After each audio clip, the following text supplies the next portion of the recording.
नमस्ते दोस्तों। Third century में कुषाण एम्पायर का अंत होने के बाद कुछ समय पावर स्ट्रगल रहता है। तब का भारत छोटे छोटे किंगडम्स में डिवाइड था।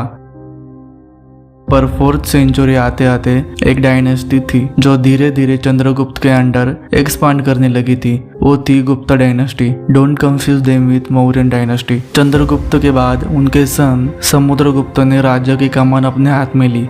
समुद्रगुप्त ने अपनी सेना को पावरफुल बना के सराउंडिंग रीजन को डिफीट कर दिया और अल्टीमेटली सारी फर्टाइल ज़मीन अपने कंट्रोल में ली। समुद्रगुप्त की सेना में archery, light infantry, powerful cavalry ये सब डिविजन्स थी।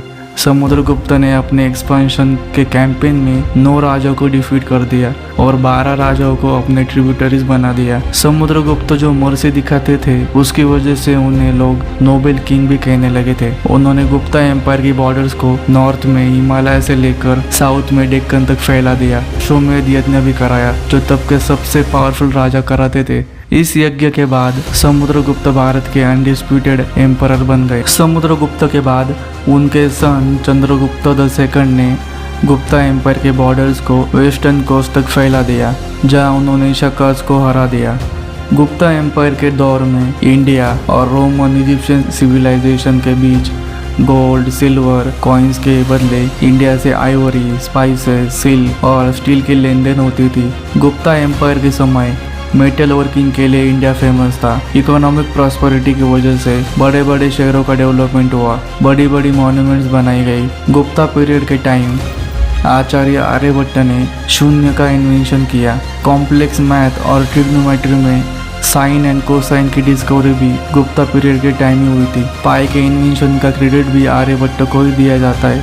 कुछ इस तरह से साइंस और मैथमेटिक्स में भारत का इन्फ्लुएंस क्रिएट हुआ। जब समुद्रगुप्त पावर में आए तो उन्होंने हुन्स को वेस्टर्न बॉर्डर से पीछे भगा दिया, लेकिन कुछ समय बाद हुनिक इन्वेजन बढ़ गए और उनकी वजह से गुप्ता एम्पायर में इंस्टेबिलिटी बढ़ना शुरू हुआ और ultimately east, west and north की दिशा से अटैक्स होते रहे। एडिशनली गुप्ता एम्पायर के और भी इनकैपेबल रूलर्स की वजह से गुप्ता एम्पायर 6th सेंचुरी में एक रीजनल किंगडम में डिसइंटीग्रेट हो गया। लेकिन गुप्ता एम्पायर का कल्चरल इन्फ्लुएंस, मैथमेटिक्स और एस्ट्रोनॉमी की एडवांसमेंट पहले इस्लामिक वर्ल्ड को होकर यूरोप तक जाती है, जिसका यूज साइंटिफिक डिस्कवरीज में होता है। आज बहुत सारे लोगों को गुप्ता एम्पायर के बारे में कुछ पता नहीं है, उसके इम्पोर्टेंस के बारे में कुछ भी पता नहीं है, क्योंकि हमारी हिस्ट्री बुक्स में हमें कभी गुप्ता एम्पायर और उसके कॉन्ट्रीब्यूशंस के बारे में बताया ही नहीं गया। The little difference between ordinary and extra ordinary is that little extra, और हमें मानना पड़ेगा कि गुप्ताज वेयर एक्स्ट्रा ऑर्डिनरी।